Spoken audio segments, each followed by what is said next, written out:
माफी मांगे कांग्रेस हाय हाय कांग्रेस हाय हाय कांग्रेस हाय हाय कांग्रेस कांग्रेस हाय हाय हाय रे कांग्रेस हाय हाय हाय रे कांग्रेस हाय हाय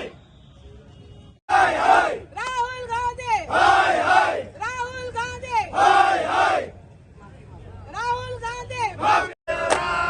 श्री राम जय राम जय जय राम श्री राम जय राम जय जय राम गर्व से कहो हम हिंदू है गर्व से कहो हम हिंदू है जय जय श्री राम जय श्री राम जय जय श्री राम। આજ રોજ ભારતીય જનતા પાર્ટી યુવા મોરચા દ્વારા કોંગ્રેસ કાર્યાલયને ઘેરાવવાનો કાર્યક્રમ યોજવામાં આવ્યો હતો તે રાહુલ ગાંધી જે સંસદમાં હિન્દુઓ વિશે જે બોલ્યા છે એનો સખત વિરોધ કરવામાં આવ્યો અને બિનશરતી રાહુલ ગાંધી માફી માંગે એવી અહીંથી માંગણી કરી।